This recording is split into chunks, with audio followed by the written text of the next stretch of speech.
Combustion. Whoa, whoa, whoa, whoa, whoa, whoa, whoa, whoa. Been running the game with my team making plays. Talking 80, my G's, wanting jewels in this place. Surrounded by dogs, keep the quarterback safe. I'm the one with the plans, they gon' do what I say. The game is not over, we don't celebrate. In the end zone, we don't got no time in the wait. Ain't trying run down, we don't premeditate. We just go and get to it, we got them on skates. If the game go into overtime, kicking the overdrive, we gon' be first at the finish line. Play looking full, but I finish mine. Can I get second? We gon' line up like it's dinner time. We put in work till we get us a ring. Super Bowl season, we running the scene. Ain't trying to home of the realest that breathe. Keep your face down when you talk to the king.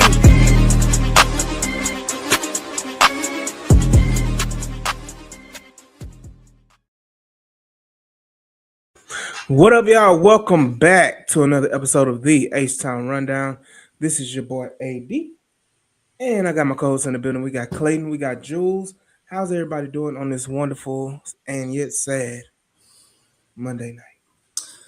Blessed, cannot complain, man. We here. I'm blessed, but I am very, very disappointed, upset, sad, pissed, aggravated. Everything you can say about watching my team go down in shambles in the manner they went down in. So yeah, I'm not very I'm pissed. I really am pissed in the situation. So if you didn't know, if you were, laying under a rock, the Houston Texans took an L, man. A tough loss to the New England Patriots on yesterday, as they lost the divisional round game to the New England Patriots 28-16. It was a little rough. I know, Jules, you said you was pissed, angry, all the emotions.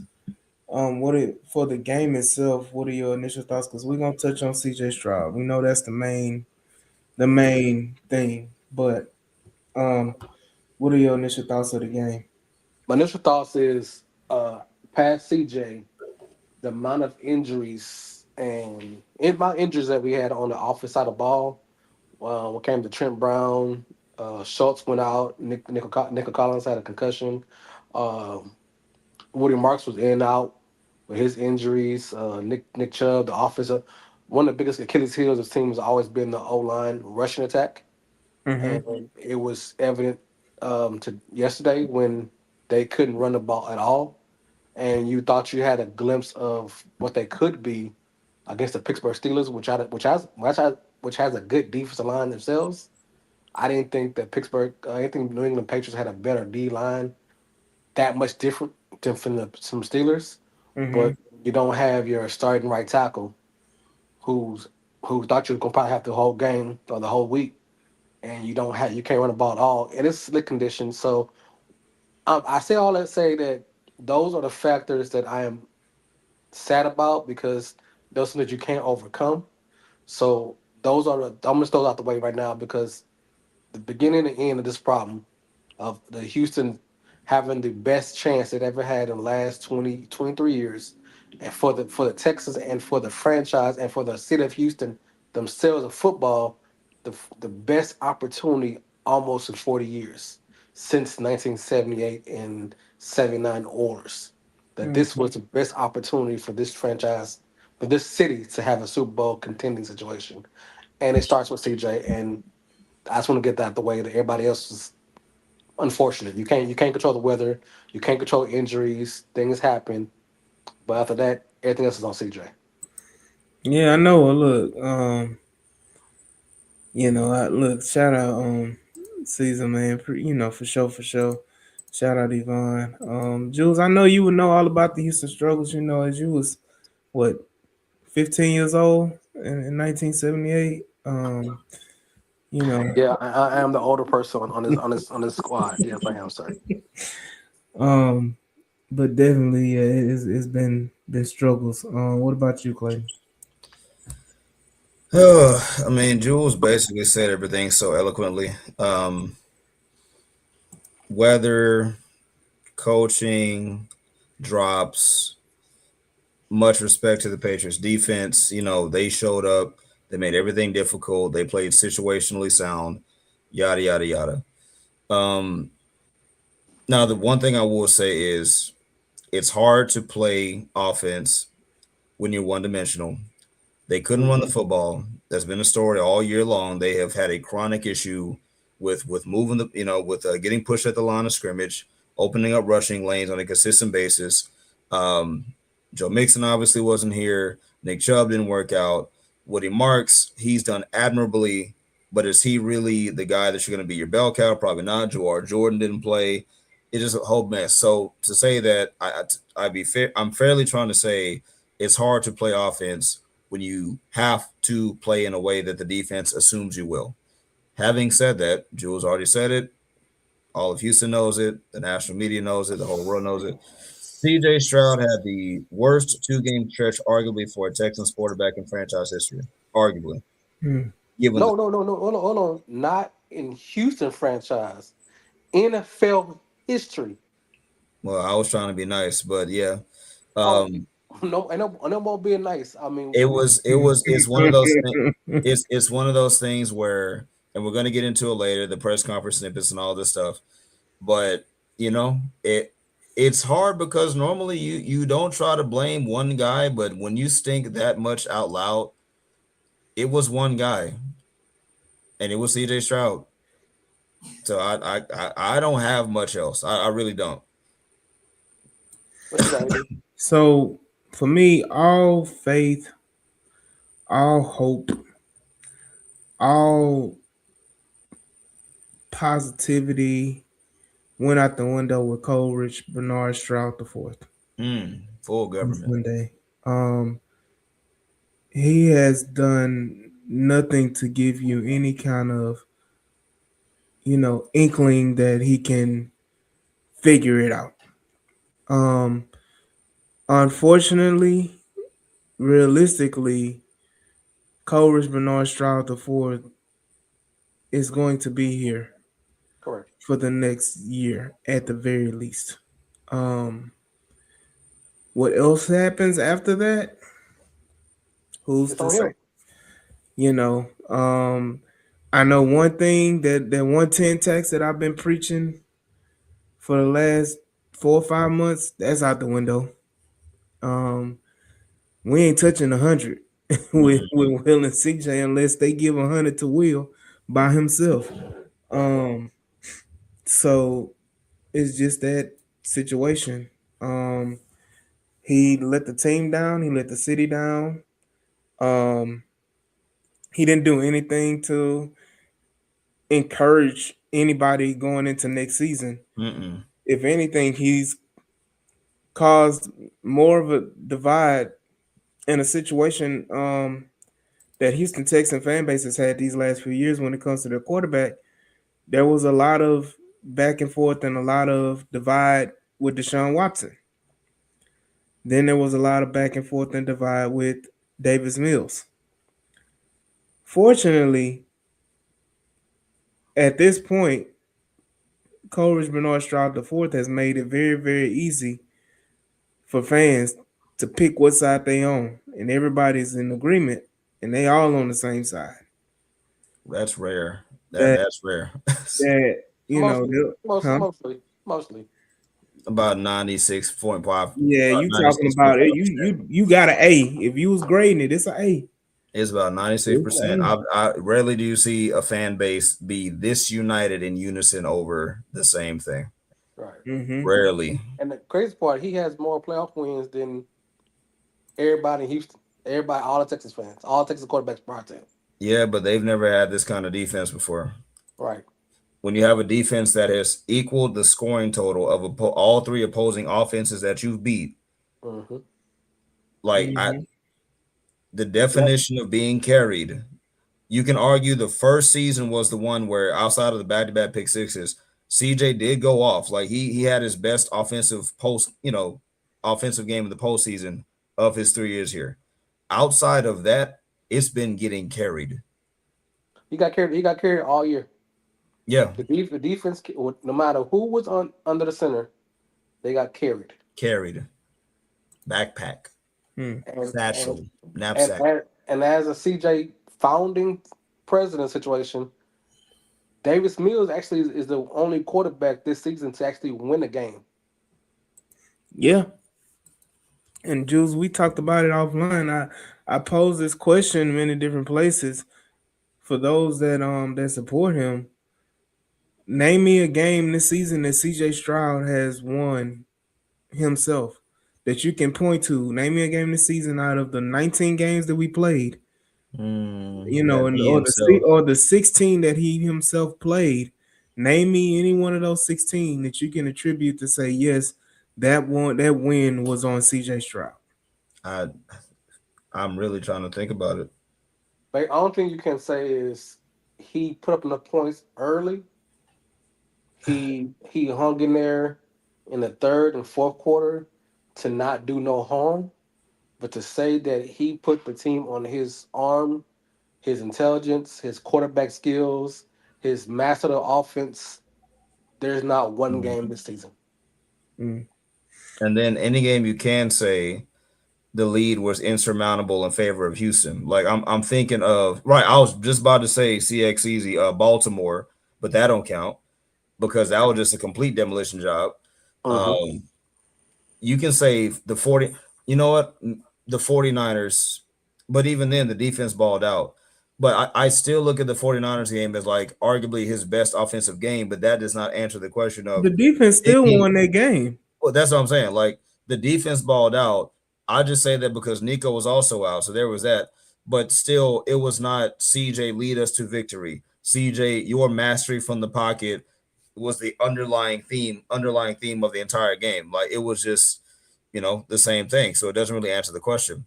But And don't forget that the 49 defense was very yeah, I think they depleted. had like 4 or 5 guys starters out.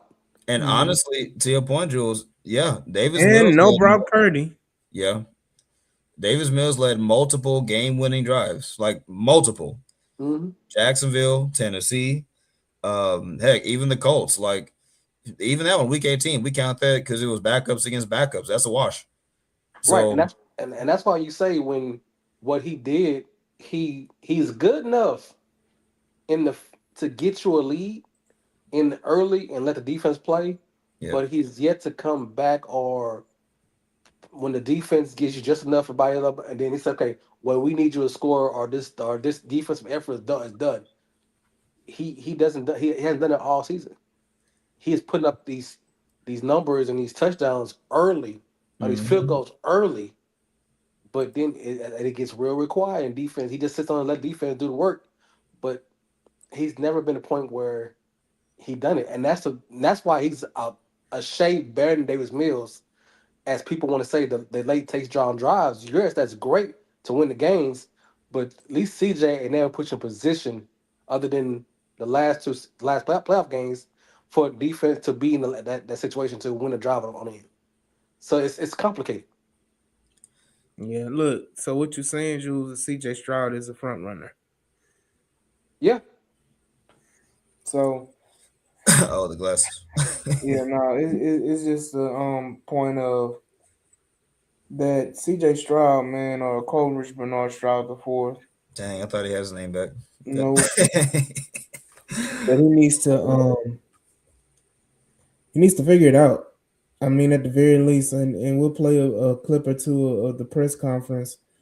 But the fact that you went on, we'll talk about it because I just feel like where his mind is, I don't think there's a lot of accountability. Mm-mm. Not self Um, accountability. no, not at all. Like you can say the right things in these press conferences and take the blame and take accountability in that form, but I don't feel like he fully takes the full weight of what really just happened, especially if New England goes on to play in the Super Bowl and it happen. It may happen that they win the Super Bowl. they They should. may. I mean, they should Mm. have. They should have go to Super Bowl.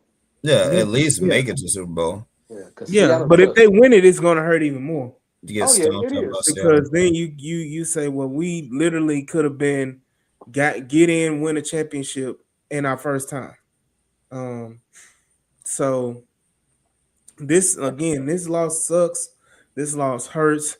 It's just another notch in the Houston fandom, bucket. Um, I know that some Houston fans said it was almost or worse than 35-3. Um, Well, no, I wouldn't say that. you know, I wouldn't say um, 35-3. Nah. I think Oh, it's on par, I huh? would. I would. You Mm. would you? I would. I would. Because you knew the Kansas City Chiefs were a better squad than you. You knew they had offensive explosion No, capabilities. Oh, you no, no, you talking dude. about 24. You Oh, we talking about talking 24-0. 35-3. I'm talking about 35-3. Yeah, I'm taking Bills and 35. I'm Oilers. taking 35-3. I'm taking that one. Oh, we talking about the Oilers too. Oh, Yeah, I'm talking I'm Yeah. about sorry. Yeah, Houston fandom in general. Yeah, I'm taking that one. Like that's what I'm saying. Like, look, oh, yes, for all our belly aching, yes, Houston has been littered with these kind of problems, but that's kind of our point. Like to the OGs, yeah, you always got to give them 35-3. But the yeah. Texans, make no mistake, in a very truncated fashion, has re-traumatized this city multiple years at a time. Even though they're the youngest franchise, they brought listen, the destruction they have wrought on the fan base psyche is something to be studied. Yeah, and we They still are the only franchise that has not made it to the end to any championship, um, since any championship game. 1970. No, no, Since no. The No, Houston Texans are the only yeah. NFL franchise that has yet to make it to a championship game, yeah. and that is depressing. So I mean, and it doesn't give you hope for next year because you got all the same players, and CJ Stroud is still your quarterback. Does he progress? He You gonna have know, to. He. I I think mean, he gonna have to if DJ, he wants that job next year. He gonna have to. I mean, DJ Wallace said we will only know if he takes full accountability with his actions during the offseason and what he does next season. I agree. How does he tackle this offseason? Because honestly, I go ahead because I just feel like he lazy, man, and I don't think he gonna honestly, put what I think is you have to now officially make him uncomfortable. He Mm. has lost all privilege of being able to just feel this undisputed QB1 status and all that comes with it. I'm not saying you Anthony Richardson him, but this I heard the ideas of quarterback coach changes. I heard the idea of coordinate of pass game or run game coordinator, all these things. I think you don't put it into his hands to take himself accountable. You trust him to do that, but as far as you're on our clock, we're going to do everything possible to take that out of your hands and to make you make a decision. We're going to put you in a position where either you're going to respond or we're going to find out really quick whether or not we need to move on because It's pressure makes diamonds, but pressure also busts pipes. it's So not like I think it's not like it's like they need to stop calling him. mm, yeah, I mean, absolutely. I think you have to take the choice out of his hands. Like we talked about that earlier today on the phone. Like you just can't let him walk around the building as if, everything's the same. Take it out of his hands. But it just depends on how aggressive do the Texans want to be. They got to be real aggressive though, Clayton. They got to. You have to be really, really aggressive and really, really harsh with him because you are at the point where you have to do a fifth year option and figure out if you have to find a quarterback within the next 2 years. I wouldn't even do the fifth year. Y'all better than me. I'm just saying as an argument point. That's why you have to be harsh on him because you don't know what you have. You don't know Mhm. if the 2 year success that he had these past 2 years where it still was shaky, but you saw some glimpse of hope of matureness and offensive minded just to do better. Then you see when you have a OC, which I'm not saying is the best in the world, but you can see that he has some knowledge and some skills where he's working on that tells you that he needs a better quarterback to run it, and it's there because the plays are open. Well, I was gonna say to AD's point, he said CJ is lazy. I think it's more of I question how much does CJ care about the finer details of what it means to be an NFL quarterback. To be great. Yeah, that's the lazy part. Like that you don't want to take the time to go and master the things that you need to master, the little things. Yeah, Learning, offense. Yeah. even learning the playbook. Like you're too lazy to master the playbook. Like we've had procedure penalties, illegal motions, illegal shifts all season long. all season long. And that just comes to for the little things, knowing who needs to be where, making sure that all your receivers know where they need to be. We got a freaking illegal shift penalty because Jalen Noel didn't know where he needed to line up. So all of these things, kind of compile and grow into something bigger than what it needs to be.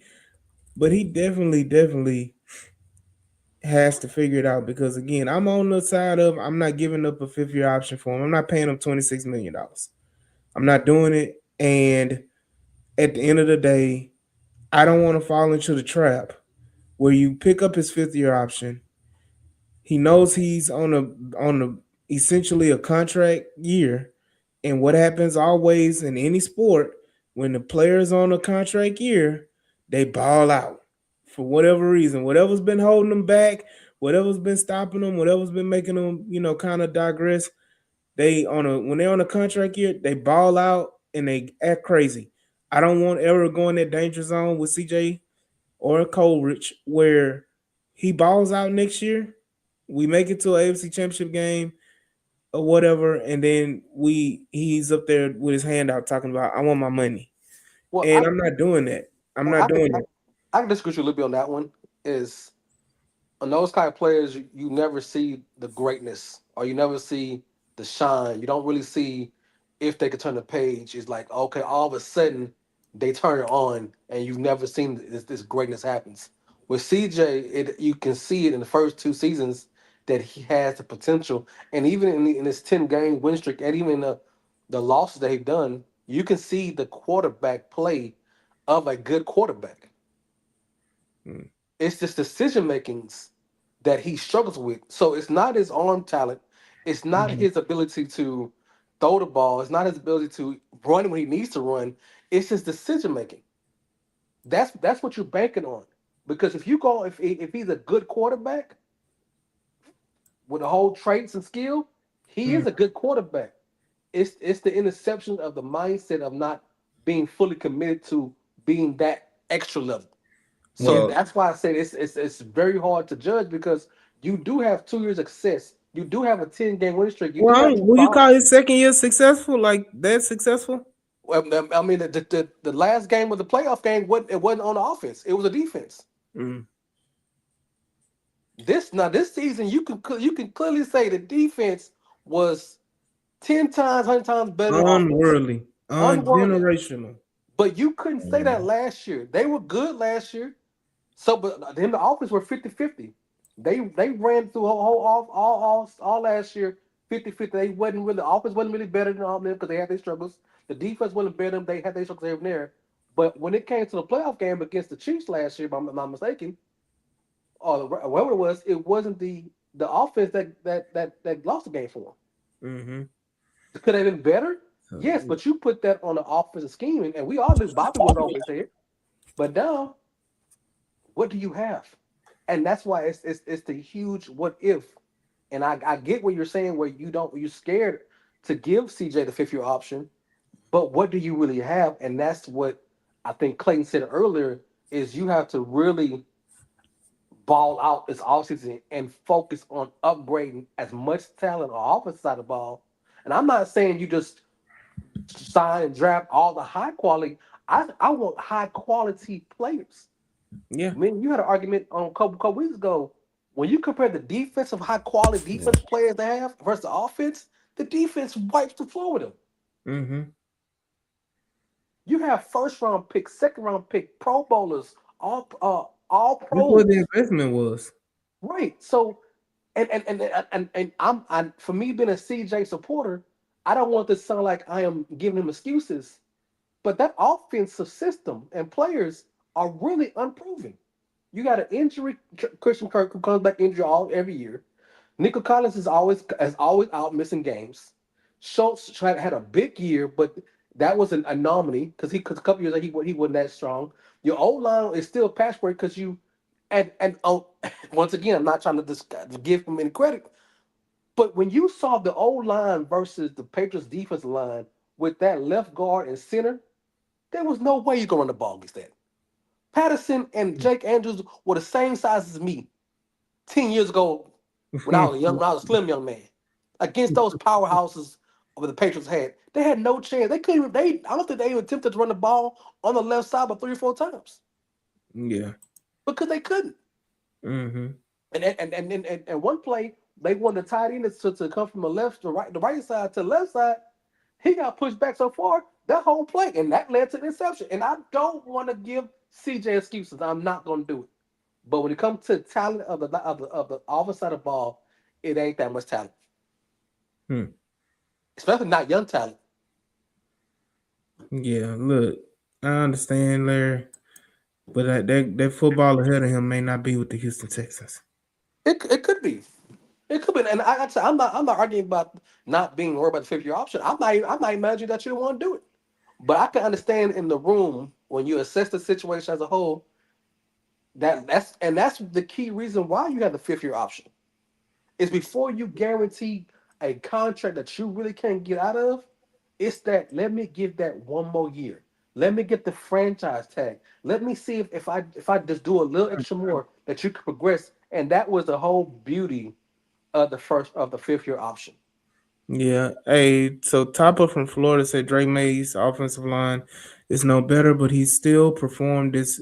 It's He excuses for CJ at this point. he didn't perform. Don't let's not go that route. The dude had damn it 4 fumbles. Yeah. He had 3 touchdowns. The one touchdown to Bouye was a just a phenomenal catch. Yeah, I mean He threw that was a Herculean catch. That was like one. that's Yeah. it. Let's not pile on CJ and make I these mean, fake these. if you wanna look at it, I would say Yeah, the one touchdown was. I mean, all three of them were the receiver making great plays. yeah. I'm not Douglas doing that. Douglas making a play and being able to, break away from Bullock. Bullock kind of jumped the route. So I mean, that's not much on. I don't feel like that was just an excellent play by Drake May. What up, DQ? And then Diggs again, like Brandon saying that Diggs catch was crazy. That Diggs held on to that. He Sam know was how to able to take he know how to grip something around, don't he? huh? He know how to grip something around, don't he? Shaped like a football too, ain't it? Well, he boy, Uh, them figure muscles he got on hey, that last when them catches. yeah, That that's a veteran. right. And then you go with the the booty catch. Um, it's crazy. Straight from there to down. But the booty catch is that that was a one-handed perfect coverage from Derek Stingley. And you can say a good throw from May, but normal receivers aren't making that catch. He threw it where it was gonna go out of bounds, or he had to make, like you said, a hurricane effort. And even with CJ, and where we go, when CJ was trying to throw the ball out, the defense back made a great Yeah. effort to get an interception. So Larry Payne said, "Let's keep it 100. Texans aren't moving away from CJ."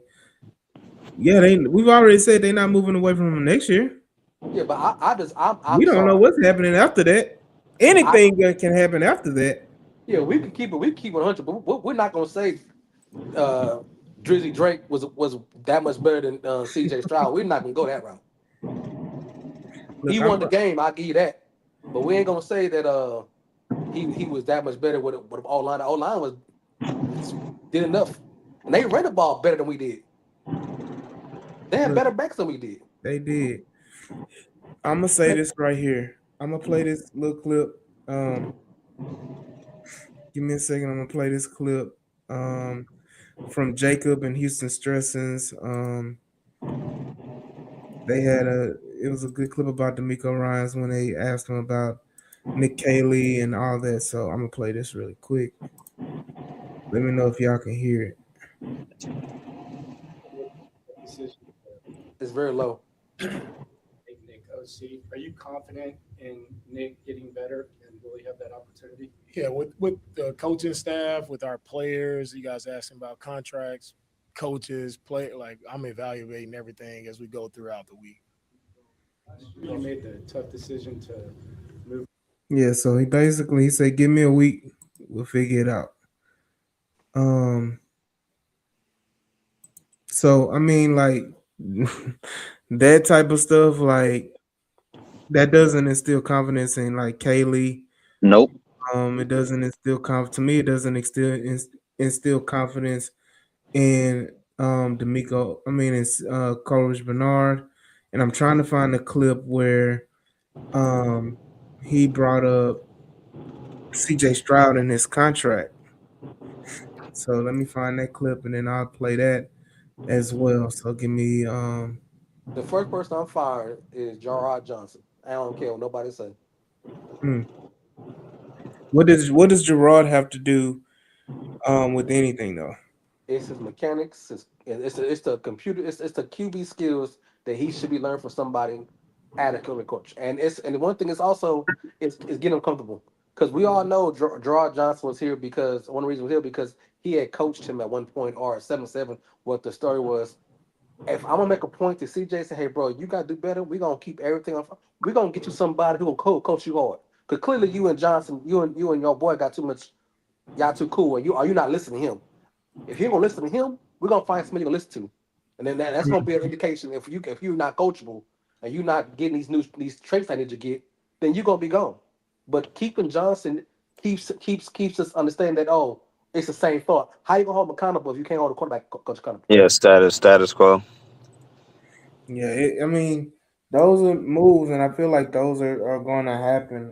The changes are going to happen. D'Amico Ryan's basically insinuated in so many words that it is going to happen. That there are going to be changes that are made um, on that offensive side of the football. Um, so it's a lot to kind of see. What's going on. So I'm just again trying to find these little clips. Mhm. That, Um, that goes to the point what Clayton said earlier. It's like make him uncomfortable, and that's one thing that make him uncomfortable is firing his homeboy. Well, mm, and then in making him uncomfortable, also that exposes his attitude even further. If Correct. he really is receiving accountability, then he's gonna accept it and say, you know what, I did it to myself. I need this pressure. But Hmm. if he has the audacity to feel offended, why are you changing this and that? Then Right. that confirms for me that you need to go ahead and like look for houses elsewhere. Yeah. If he's resisting at any portion other than saying I understand, if he has any back talk or any like I don't like this, it's gonna be an indication that he's not good for going in the future. And now, see, at that point, then AD, to your point, that's when if you see like a surprise, and I'm not trying to get crazy, but we talked about it. At that point, you might see one of those surprise trade alerts where it's like you're trying to figure out what the heck happened, and then word comes out there was disagreement or friction or firing Gerard Johnson, fracture the locker room, like that kind of stuff. Then yeah, you would hope that that's not the case because again, we've established CJ says all the right things, but your actions speak louder than words. But we're gonna see though. Like D'Amico has been unafraid of making changes before, but again, there's been enough of the status quo to allow CJ to keep a semblance of how things used to be. And it's time to be a fish out of water. We just got to see it because we've seen CJ at his worst. Right. It can't get any worse. Well, I don't know, but And Clayton, to add to that point is there's no way any Texan fan, no whether you know this man, not he got from Houston area with all the situation, that he's the best guy for the job. who? yeah. The QB coach. There's Oh, he is not the best guy for the job. well, because Gerard Johnson. I mean, if we're talking about the same guy, he wasn't really. I'm not saying a QB coach has to be like a Hall of Fame quarterback, but in my mind, if I want you to get to a level of excellence, then as much as I can, I'm going to put coaches in your path that's either done it at a high level or I'm confident can teach you to get there. I've seen names like Case Keenum, who has done well in his career for who he has been. Um, and I think that's the only prominent name, but no, I think you have to revamp everything. You got to upgrade everything, like from Hell, QB coach to I go. I ask Philip Rivers. He want to be a QB coach.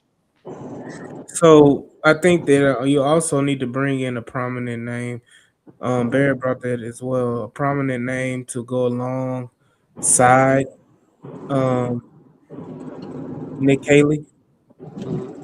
Hmm. isn't that what I Somebody said? experience. Yeah. and I got drugged for saying it. I said, even if you don't fire Kaylee, he also, like Stroud, he cannot be allowed to just walk around carte blanche and just, like some type of advisor, some type of offensive, assistant, somebody to fill in his gaps. Mm-hmm. I don't And mind it's that. okay to say, There was a name brought up, and that name was the name that I brought up way back when, before we even hired Bobby Sloyd. Gary And that Kubiak? was no, that was doggone Clint Kingsbury to Yeah, go along with Bobby Sawyer. Yeah, Bobby Sloyd. You said it earlier.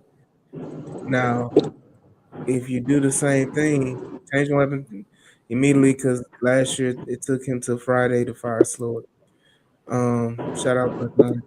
And I mean, we're almost approaching the day. We 5 days away from the announcement that Bobby Sloyd got fired. Right. Do we make history? And it happens on the same day again? We look, will see. look, real quick. Let me comment on that real quick. I'm sorry, but I'm sick of the narrative that why it's not the best look to go through multiple coordinators. I agree that it does not come off the best, and it shows a lack of stability. I can understand all that stuff, but I'm not against being quickly and efficiently identify that you made a mistake. Two things can be true. No, I don't like the fact that we're talking yet again about whether or not you got to fire an OC, which, by the way, I don't think is a priority fire anyway. But Correct. since we're talking about it, but if you're able to course correct and it leads you to a Super Bowl, we will not be discussing having a third OC in 3 years. So here's my question, both of y'all. Say, and this is for the audience too. Say you do move on from Katie, and you say you do hire a Brian Dyball or these guys, Keith Kingsbury, these guys who, Mike or McDaniel. all those guys. Do you allow him to hire his staff, or is he going to be hamstring with the guys who've been there for the last couple of years too? Yeah. Does he have to keep Cole Pakovich? Does he have to keep the quarterback Oh, coach? he needs to keep Cole Popovich. He needs to keep Cole Popovich. I'm not too sure that he's a must need either though. Well, I mean, you look at what the job he did with the offensive line. I don't think with the switching and moving around and all that type of stuff. I think he's proven himself adequate enough to say he should be able to keep a job. But if Yeah, if if if anybody, Brian, not everybody else on the table though. but if Yeah. Brian So Daboll say, "Hey, I got a better O line coach," where did you see his O if line coach if he in New said York? he got a better O line coach he could bring in, and you Live. coach this Show man me with the where he at. sequence, Show me where he at. it's strong impressive. If it ain't, If what's the coach name that was in Tennessee? Callahan. Oh, if he If say it that ain't he has Callahan, is it Callahan? it's a it question. was either Callahan or the Eagles O line coach. Yeah. I forgot his name, but one of those two. But it's a If it question ain't though. one of them, If he said he got a better line coach, are you gonna mandate prove it. he keep the I'm going to situation? say prove it. Show me the stats. Show me where this O line coach has done a better job than what Cole Popovich has done with the cluster that he has right now. So that goes. Outside, and if you want to go just strictly talent, he had Ariane Arcery and Titus Howard and just a bunch of throwaways. And that offensive line played extremely well towards the end of the year. Only in pass protection. But what were we worse at? We was always good in pass protection. Jules, now you come We on now. we Now have you we trying to reinvent the wheel, and no we're not we have doing that. always been bad at run protecting. We've always We've been bad been at run. bad at pass No, protection. we haven't. Rush protection. Dude, CJ Stroud got sacked like damn near 70 times. But that's not all. That's not all O line. When you can't run the ball and get the touchdowns in the red zone, that's because your run block is not strong enough Look, I can say that the run blocking has not been great, but in the last 3 years. the pass blocking has always been worse. You can say run blocking is been bad, and that's a legitimate argument, but pass blocking for definitely has been worse. Well, you can arguably say that Right. CJ Was the reason why a lot of them sacks too. And but that goes with a lot of quarterbacks, but the pass protection has been horrid. And I'm gonna answer this question. Topper said, how many head coaches have made it through 3 coordinators? How many head coaches have made it to the divisional round in their first 3 years?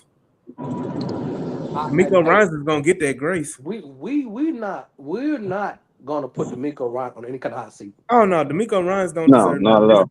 Not at Not all. at all. He's the D'Amico most successful coach in franchise history. Before Yeah. you put D'Amico on the hot seat, you better put Nick Casario on the hot seat first. Yeah, No, look, D'Amico Ryans, he has virtually all the influence in the building right now. That is yeah. like that's your guy. That's his team. That's everything. D'Amico Lump said the Eagles are on their 5th OC, which is very true.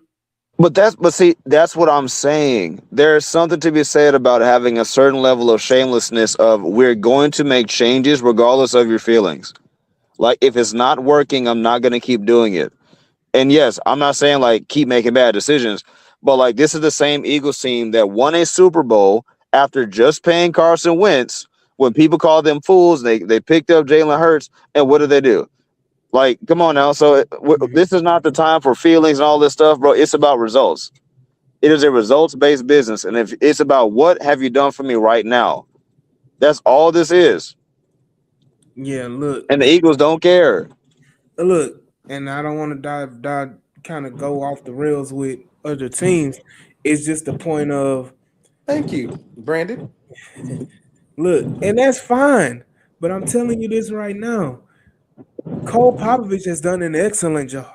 But the bottom line is you cannot be a run heavy coach, as all y'all keep saying, as coach speakers said, you want a run first offense. Your run offensive line can't be this bad. It's not So a one now. You need it. So that's why I said so reshape I'm this offensive ideology and yeah, become a run you team. got he this is the first year that Cole was able to get a player. Would you say that Ursery is bad in run blocking? He all right. Right, but that's a guy that you can say that Cole handpicked. Everybody else he had to kind of work, kind of deal with. Like it's like I got a whole bunch of different BS in my hands. I just got to figure out how to put it together. Like you got all these different colors of Play-Doh, and you got to All make right. sure I'm gonna put it together to make something.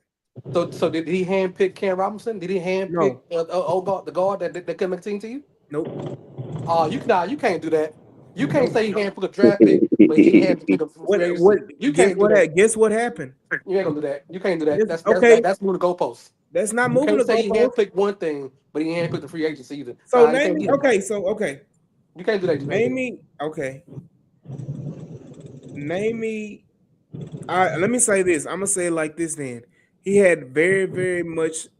He had a lot of input in drafting Ariante Ursery because he was in those rooms. He was through the full draft process, scouting him and everything like that. When it comes to Cam Robinson and when it comes to Ed Ingram, that has Nick Casario written all over it.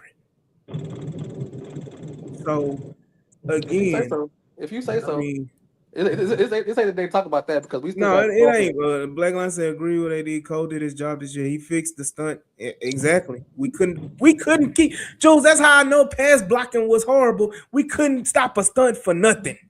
And the thing is, when we're saying the O line is improved, we are not saying they're a top 5 unit. I've seen people say that. No, they just advanced from horrid to okay to meh. Right. And That's that what I'm and for saying. this, That jump. yeah, Hold on. And people what did saying we no, say at it's the like beginning of the it's season? top 5. Who said that yeah, top? no, A lot of people say it. Oh, they I don't just know who said. they Who said smoking that good stuff. They smoking that good old snowfall. the glaze? The So glaze. I'm telling you this right now. You Put took down. offensive line. You took an offensive line that was 32 in the league, and you made them top 15. Like okay, and that is tremendous for this offense. That is a humongous jump, and I'm telling you this right now. That was the first thing that we said during this offseason. We are an offensive line, middle of the pack Okay. offensive line from getting to the Super Bowl. All Is right. that not what we said on this All right. podcast? There's no point. So And we should have been in the Super Bowl. he should have. Yep. We gonna say okay. We gonna say because there's four new starters. Yeah. 4 new starters. So it was He talent. does need some talent. Like this is the thing between him and Strausser. Strausser had all the talent, but didn't know what to do with it. This man was half retired going into last offseason. Now you sound like it's dysfunctional from the front office. I mean, we can go there on another That's episode what too. I'll go to the Cole Beckler right next year with Belichick. I see better. Right now he's still flicking me. He's still But flicking. so this It's is still the reason status why quo. and I know we say Brian Daboll, but I just want to go back to Brian Daboll really quick. Brian Daboll probably coached one of the worst offensive line performances we've ever seen against the Dallas Cowboys. All I said was if you bring in this big name and they want to bring an offense coordinator, all line coach, will you give him authority? Because he needs to have full authority. Yeah, so this is the thing, and you sticking on online coach, but I need Ben McDaniel's gone. I need Danny Barrett gone. I don't I care. need Jim Moreland gone. I don't care these anyone. I need these coaches, and this is what I said before you even hired Bobby Slowick. The coaches that you have retained from Bill O'Brien, they've been some of these coaches have been here since Bill O'Brien, Correct. Lovie Smith, Correct. What's that boy name? 1 year, David Culley, and doggone D'Amico Ryans. Like that's what I'm saying. I'm saying they've been through 4 coaching regimes. And they should not be here anymore. And this is my question. I use Cole Bachwich just because it's first in my mind. If you bring in a top veteran offensive coordinator to be the head coach of your offense, do you allow him to bring his own staff in? Are you going to say no? I want you to keep 4 or 5 guys from my staff and just work with that. No, you can't. You can't do that. You've done that 2 times with Slowick and with Kaylee. And that was my only question. That's a non-starter, but that's if they fire Kaylee. And that was my only question. So, I use Cole Bachwich. Y'all must be in love with Cole. It's cool. Oh, I love Cole.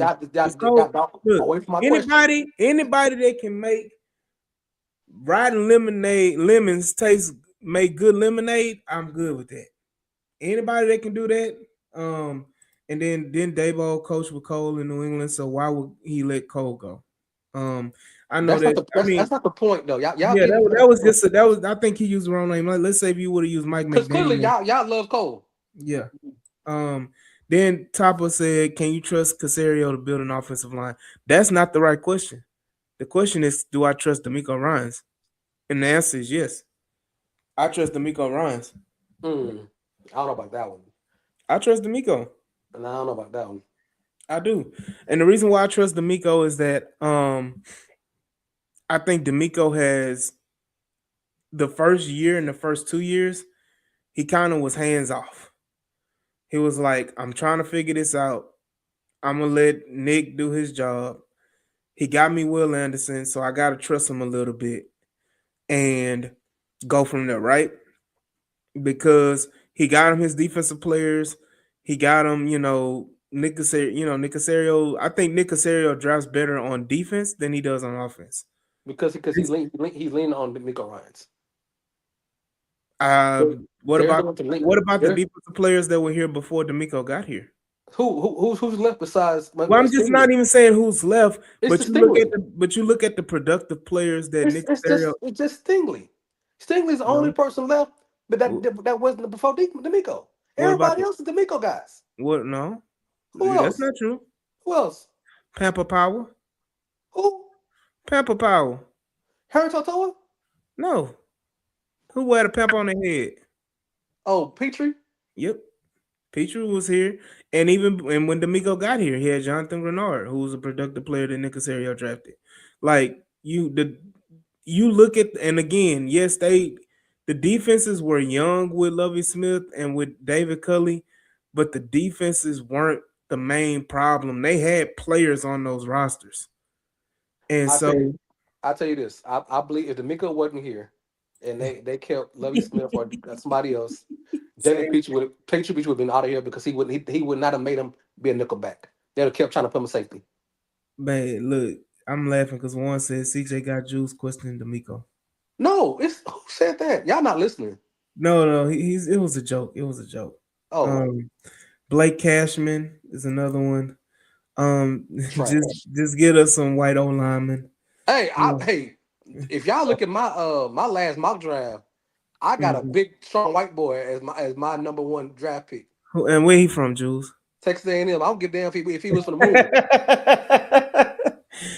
But that goes to the point that has been made when it comes to defensive players like D'Amico Ryans has had his hands on it. But I'm saying I just feel like, and again, I'm gonna say this: Will Anderson was going to be the pick whether D'Amico Ryans was the head coach or not. Like that, I strongly feel that was the case. That Will Anderson was a Nick Casario guy, and he was going to pick Will if D'Amico was the head coach or not. So, um, I look at the productivity of Ariante Arcer as a positive sign that they figured out what, and I feel like that goes along with Cole Popovich being in the room. Is that I'm identifying, and even if you want to say him picking Cam Robinson, him picking Ed Ingram, him getting Jake Andrews, they brought a different mentality to the offensive line that wasn't there. You don't even like Jake Andrews. I'm not saying I'm just talking about the mentality part. I'm not saying that I like them or not. What they brought to this team, regardless, is that they brought a different mentality, a nasty mentality that they at the end of the day, this offensive line finished plays. They didn't do it every play, but you can go and find clips from every game where this offensive line, one of the five, put somebody in the dirt. How you know And that when a player trait they already have? How you know that's my point, it's on Cole Jules. Popovich though? But that's my point. But you giving Cole Popovich credit for it though. I'm giving Cole Popovich the credit for identifying the mentality that he wanted. So if he wanted the nasty mentality, if they had to trade, right? I'm not saying he put the trade in them. I'm Mm-hmm. not saying that. I don't think if I say if that's the way it came across, that wasn't the point. The point was he identified players with the trait that he said, I want this trait on this team for this offensive line, and he went and got the players. If you want to say that, whether they're great or not, Cam Robinson had that mentality. Jake Andrews had that mentality. Ed Ingram for damn sure had that mentality, which changed the whole scope of the offensive line.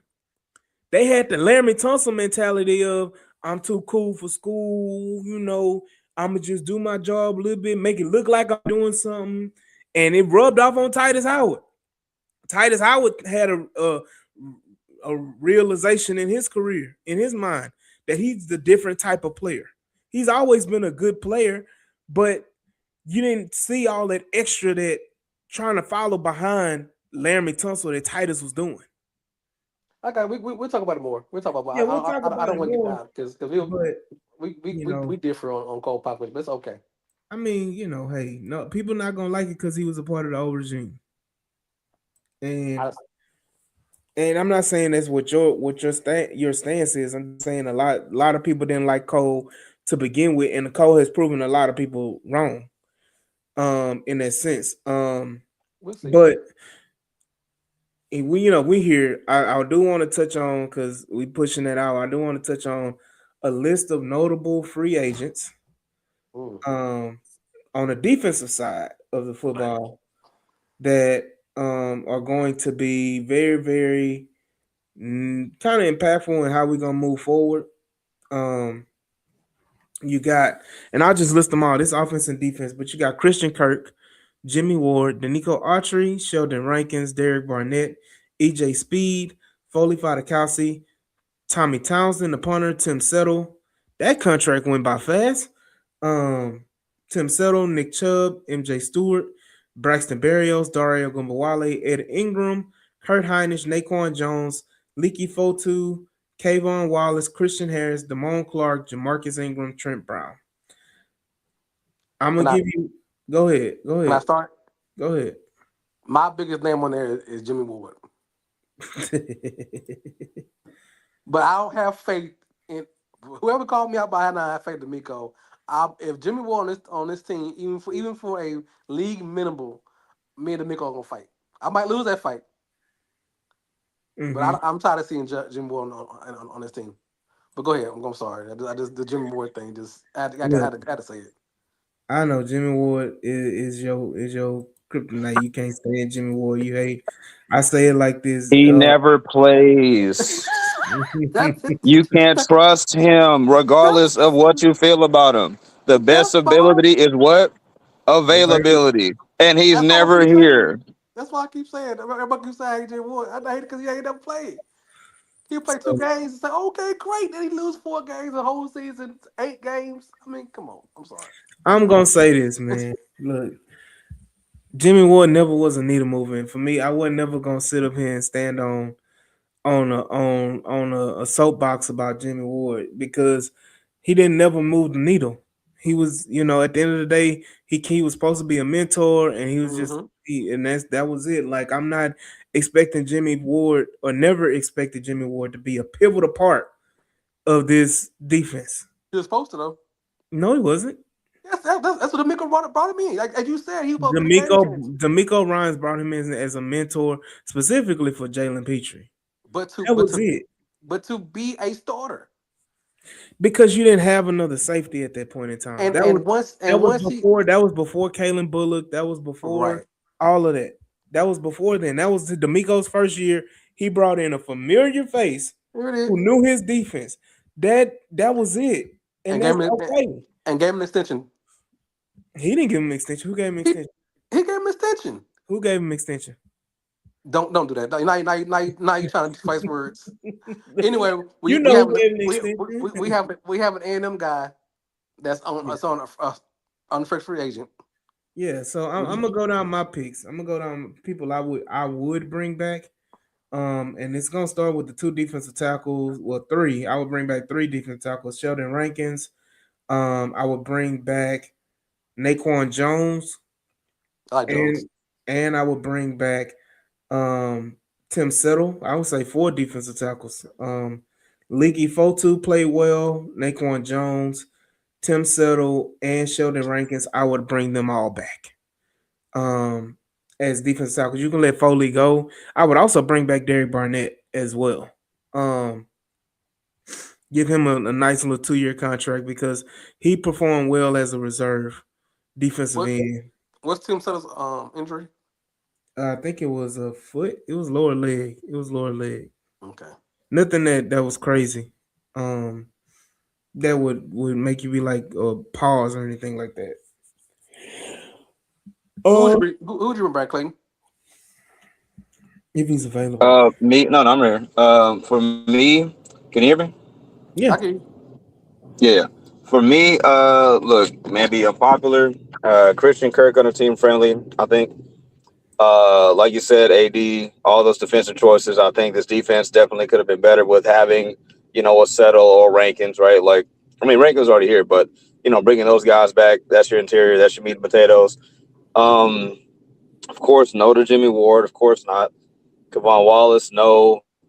Tommy Townsend, I like Tommy Townsend. Bring it back. Unless they draft upon him. Yeah. All right. But all those. Well, no. See, I'm trying to save all my draft for offensive players. So I'm not going to waste nothing on the punter. Not this year. And in the 7th No, round? I think everybody you mentioned plus. I mean, well, yeah, fine, but no, That's give me the punters key normally contributors get off that. drafted. Oh yeah, no, I'm cool with it. I don't know what I was thinking, but no, man, like I said, give me those D tackles. Let me keep Christian Kirk on the team friendly. Yeah, we rock out that way. What about Ed Ingram? Nobody brought up Ed Ingram. Well, y'all didn't give me a chance to say what I want. I would. Hey, I would go Ed Ingram. you had your soapbox. You used your time to say who you didn't want instead of saying who you wanted. So don't put that on us. Ed Ingram. I'll bring back Ed Ingram. Okay. Oh yeah, Ed Ingram was eating pancakes all year. Does Dario Gumbawale? Nope. Nope. Nope. Look, the pettiness in me wants Dario to come back on a 1-year contract just to piss everybody off. Just so everybody can be. I want that to be the first free agent signing that they make is Dario Gumbawale and piss everybody off. We only got one bona fide running back, okay, and that's Woody Marks. Everybody else needs to be upgraded to You don't running Uh-huh. like back. British Brooks? No, I don't like British Books. Okay, EJ Speed. You wouldn't bring. I would bring EJ Speed back as I well. would, I would. So I mean, again, if you honestly, if you were to run this team back and just say we running this team back and we gonna add people in the draft, I would be fine with that. Um, I would say one free agent player that I really want, and I've been banging the table and I've been talking about him for months, is Tyler Lindenbaum, who's going into unrestricted free agency with the Baltimore Ravens. I would go ahead and cough up the bag and give. And now that we know that we more than likely are not paying CJ Stroud that 60 million. No, we're not. You don't know that yet But Oh, what's I the know. word on Linderbaum? Why Ain't do we know no why way, Baltimore's letting him Slay. walk? because Ain't they trying no to figure out. way. Anybody listen to Eddie? They trying to figure out what they're gonna do with Lamar Jackson first, and the head coach Oh, okay. So because Linderbaum is just like a casualty along the way then. yeah, if not they're gonna franchise tag him. So let me Oh, say this. Let me Hmm? say this. Now, if they trying to figure out what Lamar Jackson doing or what they would do with Lamar Jackson, would you, if he was on the table, trade for Lamar Jackson? Nope, yep. nope. Why you wouldn't? Because he hasn't proven anything The and his record from being behind double digit points is bad. And then Go ahead. You broke up. I couldn't hear you. and then you have to correct and you got to create a whole different offense around Lamar Jackson. That's different players Hmm. that you already have, and you trying to run as much back as you want to. You have to shift your offense philosophy for Lamar Jackson. He's not a plug and play guy. Mm-hmm. You sure? Yes, I'm positive. Okay. That's why their offense has always struggled his whole entire day because no one knows how to get the best out of him because he's a unique talent. Well, it's kind of hard when my wide receiver one is Zay Flowers. Yeah. And I mean, yeah, that's No true. disrespect. There's no disrespect, but like we're Lamar not with okay. Nico Collins is a totally different That situation. and that's all I was gonna say is that this would be Lamar's best like offensive roster, arguably of his entire career, outside of Derrick Henry. When has he ever had 2 6 4 receiver like a whole bunch of young burners on? Like he hasn't. I'm gonna He's at say Mark this Andrews. also. but they ain't developed. They draft a receiver in the first and second for 3 or 4 years. They don't So pan out because he don't throw the Bateman. ball enough to him. look, I'm gonna say this because there's a scenario that okay, let's say you do get, Hold on, who are we just talking fantasy? Because right now, because that's a hard pitch to sell that they're gonna trade CJ for Lamar. That's y'all really pitching fantasy. I mean, this is not Madden football. I mean, hey, anything's on the table. No, come on. On Now, this one right here. now, see, now, T is talking some craziness right now. I would say that the running backs are better and the tight end is better, but wide receiver wise, What about online? he talking about weapons. We I, still the whole line their whole line has been ours, Yeah, and our run issues, our run block issues don't run well with a running quarterback. okay. Who? Okay, Joe Burrow. I'm not doing Madden trades with you today. This is not the week for this because Cincinnati is not giving their cash calls. Hey, I don't know. Would you give up two or three first round picks for Joe Burrow and CJ? Sir. This is we are an hour and a half in the situation. I'm not Hey, doing this with you hour 5 minutes. I'm not doing with you hey. today. So again, but no, it's just like those players, and the player we didn't bring up is Trent Brown. I would bring Trent Brown back on a very very cheap deal. Right. Um, so definitely I would want to bring Trent Brown back to kind of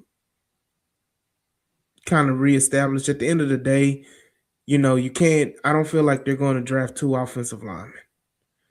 And that's just me being realistic. I think which one is easier to get in this draft, a right tackle or a guard?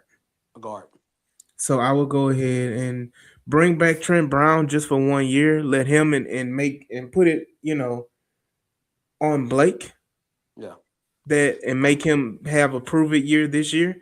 That if he can't beat Trent Brown out this year, then Right. Blake, then we went down the road of we wasted a second round pick.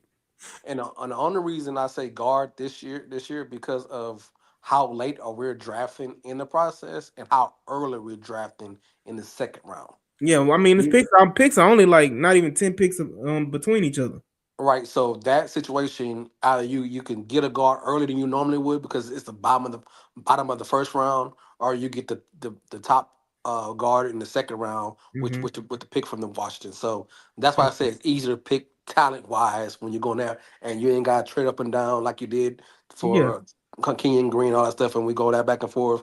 But that's why is the reason why. Now, if they didn't have the Washington pick, Hmm. that would be more hard to say because the from what I've seen, the guard talent or inside talent is not really great, but it's overall pretty decent. And I was like, if that's the number one need, I'll go again and get there early because I can get everything else pretty much later.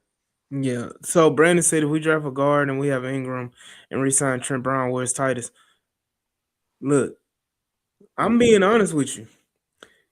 If we have Titus and we resign Trent Brown and we bring back Ingram as well, Ingram and that Ricky got to go at it. I'm basically saying the same thing with Trent Brown and Blake Fisher. Yeah, They got to go at it. I can You got I to can see battle what it you're out. And at the end of the day, I said this before on this podcast.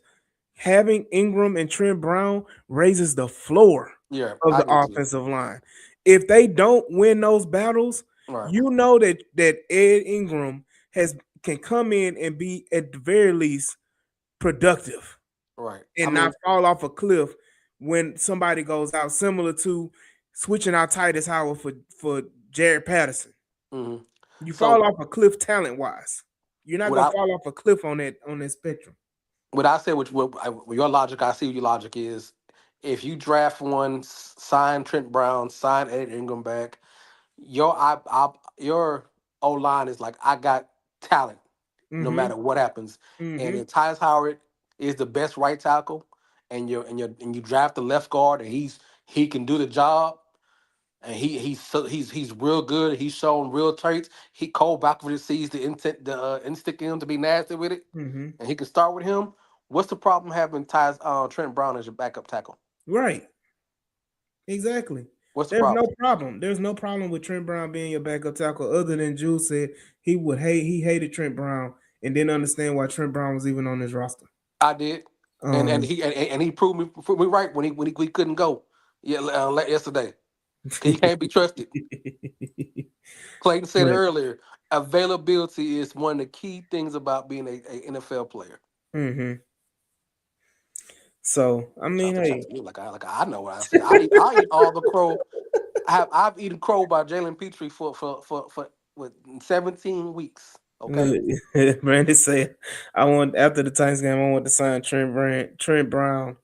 um, Trent Brown for 1 year, 3 million. Look, that's the thing about it. All these signings aren't going to cost you No. an arm and a leg. You bringing Sheldon Rankins back for like 7 million or something. You bringing back Tim Settle for 4 or 5 million. Like these nickel and dime contracts, yeah, they add up in the long run. But you can go back and kind of maneuver it. I did a exercise today on over the cap. The Texans can easily create right around $70 million in cap space just by restructures and extensions. But how much is in any debt? Okay, you know what? We're gonna tackle that next week. We Yeah, go. We that's got a that's whole we got a that's the whole offseason. episode next week. We'll break Yeah. down and Okay. everything. But I did it, and it wasn't it wasn't debt. Like Okay. the players that you extending and restructuring, these Mhm. are players that you expect to be here. Okay. Like a Aziz, I'm gonna just give an example. Like extending the Neil Hunter for 1 more year gives you $17 million in cap space. Okay. Extending Aziz Al-Shaair gives you almost $8 million in cap space. So, things like that. Players that are going to be here, because all the players I did were players that are going to be here. If you cut Jared Patterson, you get almost $4 million in cap space. He be cut today. Like, you know what I mean? So, All right. so that those you can just stuff like that, you can create almost $70 million in cap space. I mean, if I'm cutting and I'm fired, Joe Mixon's already gone, and Gerard Johnson's already gone. Okay. Yeah. So That's at the end of the day, that's $8 million right there for Joe Mixon. yeah, Joe Mixon gone, $8 million. Boom. And I didn't even count at that point in time. I didn't even count Joe Mixon. Right. I didn't even count Joe Mixon. So again, man, look, we've been on it. We've been talking about it. We all pissed off. We all irritated. We all frustrated. But again, man, yeah, man, it was one of them days yesterday, and we trying to get back on, which is why I told you, I said, and Clayton, I said, hey, let's run it today. Let's not wait till Tuesday, because I need to get this out and I need to decompress for a week. So y'all ain't gonna see us till next week. Yeah, I'm now on Facebook. I'm on Bleach Report. I'm done for a week. Yeah, I need to decompress. I need to kind of get myself together. But This hurt.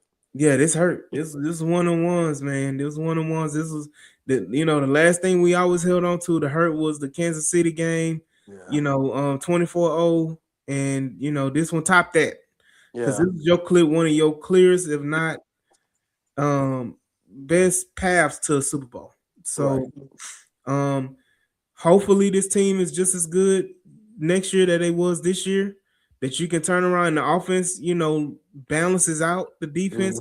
Not saying that it's going to be nowhere near the level of the defense, but if it can just balance out and give you 24, 25 points a game, and go from there, and give us a chance. So again, man, we appreciate everybody watching us live, everybody in the comments. We're on the road to 1,000, man. We about less than 250 away. If y'all can go ahead and like, share, and subscribe to our YouTube page on the H-Town Rundown, get us to that good old 1,000 subscribers. We on the move. We making major moves. So y'all go ahead and support us there. Support us on Facebook. Support us on Instagram. Support us on TikTok. And support us on Twitter as well. So y'all go ahead and follow all the socials and support us where we can be supported. And again, shout out to my co-host Jules. Shout out to Clayton, who's dealing with some technical issues and travel issues. But we appreciate y'all all, and we will see y'all on the next episode, man. Peace. All right.